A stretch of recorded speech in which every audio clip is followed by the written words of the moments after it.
कैलासाहून नारद मुनी रुक्मिणीकडे येतात आणि आल्यानंतर रुक्मिणीला सांगतात, अगं रुक्मिणी, हे जे तुझे पती आहेत ना द्वारकानाथ श्रीकृष्ण भगवंत, हे साक्षात बाळ ब्रह्मचारी आहेत. काय म्हणतात? साक्षात बाळ ब्रह्मचारी आहेत आणि अलिप्त आहेत, साक्षात परब्रह्म आहे तुझा पती. रुक्मिणीला सांगितलं. नारदजी निघून गेले. रुक्मिणी विचार करते, नारदाने दुसऱ्याला सांगितलं असतं तर ठीक होतं. बघा काय म्हणते, दुसऱ्याला सांगितलं असतं तर ठीक आहे, पण त्या स्वतः माझे ते पती आहेत आणि माझेच नाही तर 8 आम्ही पट्टराणे आहेत, 16 सहस्र त्यांना पत्न्या आहेत आणि सगळ्यांना 10 मुलं आहेत आणि एक मुलगी आहे आणि तरीही बाळ ब्रह्मचारी. तुका म्हणे नटधारी, तुका म्हणे नटधारी, तुका म्हणे नटधारी,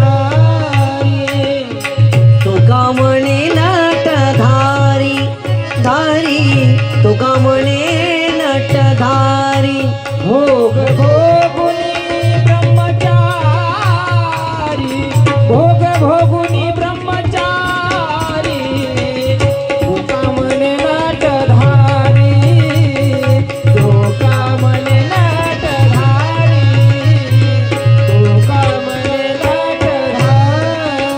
भोग भोगुनी ब्रह्मचारी, भोगुनी ब्रह्मचारी. नवल केवडे केवडे केवडे, नवल केवडे केवडे केवडे, नवल केवडे केवडे केवडे. भोग भोगुनी ब्रह्मचारी असून वेगळा आहे, लक्षात घ्या. प्रश्न पडलेला आहे, मी तर त्याची पत्नी आहे. अरे माझ्या सर्वांगाशी गोसावी रमती आणि पुढे जाऊन म्हणते की रमणाची गोडी मी जाणे.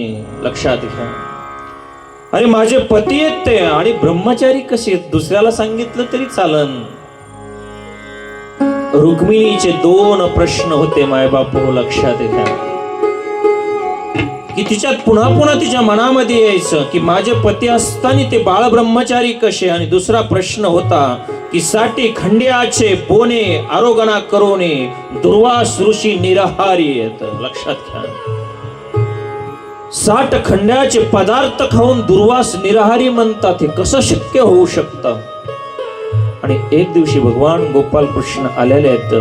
पलंगावरती रुक्मिणी बसलेली आहे, भगवंत पहुडलेले आहेत. श्री चरण त्या दिवशी चोळत होते आणि भगवंताला विचारलं, भगवंता माझा एक प्रश्न आहे धनी. काय म्हणता? लाजत विचारलं. तुम्ही माझे पती आहेत आणि तुम्ही ब्रह्मचारी कसे आहेत? भगवंताने सांगितलं, मी सांगत नाही, तुला माहिती होईल. नाही सांगायला आग्रह घेतला.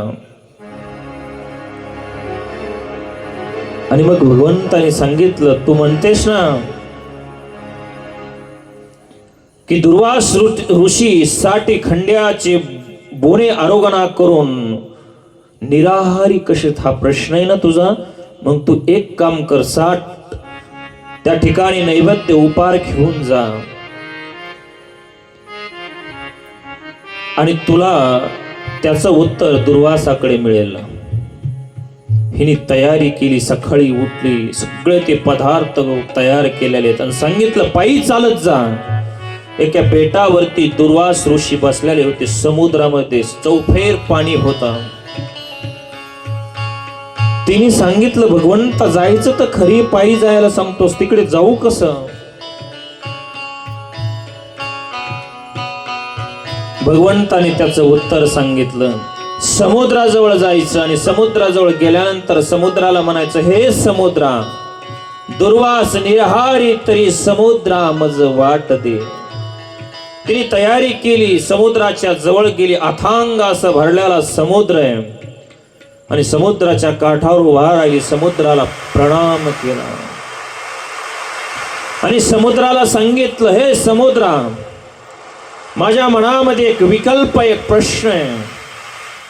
दुर्वास निरहारी तरी समुद्रा मज वाट द्या आणि समुद्र दुभंगलेला आहे. लक्षात घ्या, अथांग असा असणारा समुद्र दुभाग झालेला आहे आणि त्या वाळूमध्ये आणि वाळवंटामध्ये चालून ही रुक्मिणी गेली बेटावरती. दुर्वास ऋषींना प्रणाम केला. ते जे भोजन आणलेलं होतं ते भोजन दिलं दुर्वासाला. भोजन दिल्यानंतर भगवंत्या दुर्वासाने ते भोजन केल्यानंतर थोडा वेळ बसली, दुर्वासाला प्रणाम केला आणि पुन्हा निघाले. पुन्हा समुद्र भरलेला तिला दिसला. आता परत जाऊ कसं दुर्वासाला विचारलं. दुर्वासाने सांगितलं तू आली कशी. तिने सांगितलं मला भगवंताने सांगितलं की दुर्वास निरहारी तरी मला रस्ता दे. रस्ता दिला. तिच्या मनातला विकल्प निघून गेला, प्रश्न सुटला. आता दुर्वास म्हणतात जाताना आता असं म्हणतो की हे समुद्रा, श्रीकृष्ण बाळ ब्रह्मचारी होती तरी समुद्रा मज वाट दे. पुन्हा निघालेली समुद्राच्या काठावरती उभा राहिली आणि सांगितलं हे समुद्रा, जो माझा पती आहे ना प्रत्यक्ष माझ्यामध्ये रमतो. मला शंका आहे माझ्या मनामध्ये. माझा पती बाळ ब्रह्मचारी होती तरी समुद्रा मज वाट दे. आणि पुन्हा समुद्र दुभंगलेला आहे. पुन्हा द्वारकेमध्ये निघून गेली आणि मग मात्र तिच्या लक्षात आलं की साक्षात परब्रह्म द्वारकानाथ आहेत. 16 सहस्र आणि 8 पट्ट्या राण्या असून सुद्धा भगवान परमात्मा अष्टविध ब्रह्मचारी, एक नाही तर किती 8 प्रकारचं ब्रह्मचर्यत्व त्यांच्या ठिकाणी होतं. माय बापू, तिच्या मनातला तो संदेह निघून गेला. आणि म्हणून भगवान गोपाल कृष्ण त्यांच्या मुकुटावरती मोर पीस असतो. तुमच्या मनामध्ये कधी असा विचार आला का कुठल्याच देवाच्या मुकुटावरती मोर पीस नाही. मोराचं पीस म्हणजे ब्रह्मचार्याचं प्रतीक आहे. तुम्ही म्हणता कसं. या जगामध्ये एकही पशु पक्षी नाही की ते संभोग करत नाही. मनुष्य असो, नाडीतले किडे असो, पशु त्रेंच काही असो, त्यांचा संभोग होतो. पण मोर आणि लांडुरी अशी 2 पक्ष आहेत. श्रावण मासामध्ये तो मोर थुई थुई नाचायला लागतो, त्याच्या डोळ्यातून अश्रू गळतात आणि ती लांडुरी जी असते ना ती कॅच करते आणि तिचा गर्भ राहतो. दोघांचा योग कधी येत नाही. म्हणून असून वेगळा आहे तो मोर. ते ब्रह्मचार्याचं प्रतीक आहे. म्हणून त्या भगवंताच्या मुकुटावरती ते मोर पिसे लक्षात ठेवा. म्हणून तो कसा आहे, विवाहून पत्न्या असूनही ब्रह्मचारी, भोग भोगोनी ब्रह्मचारी. निरहारी दुर्वासा नवल नोहे, निरहारी दुर्वासा.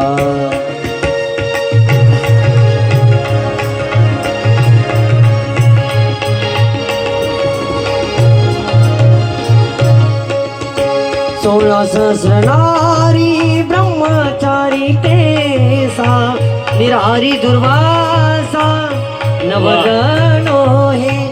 निरहारी दुर्वासा नवलनो हे, निरहारी दुर्वासा नवलनो हे. 16 सहस्र नारी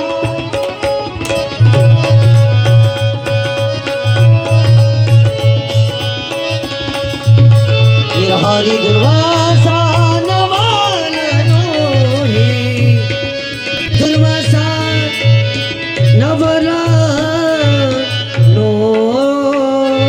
हे.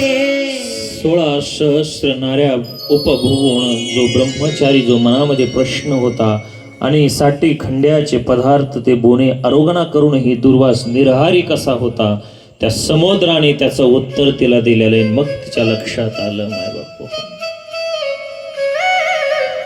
म्हणून भगवंत ज्यावेळेस असतो ना, कोणाचा अहंकार असतो तो अहंकार काढून टाकत असतो. कोणाला भक्तीचा असतो, मी पूर्वी तुम्हाला बोललो, सत्यभाम्याला अहंकार होता, तिचा काढून टाकला. अर्जुनालाही होता. कालच्या आपण आख्यायिकामध्ये पाहिलं की उद्धवालाही अहंकार होता, नारदाला सुद्धा अहंकार होता. 16 सहस्र पत्न्या, अनेक ठिकाणी खूप मोठी आख्यायिका, अनेक ठिकाणी तुम्ही ऐकल्या असेल. सांगितलं की अरे एखादी तरी मला दे ना.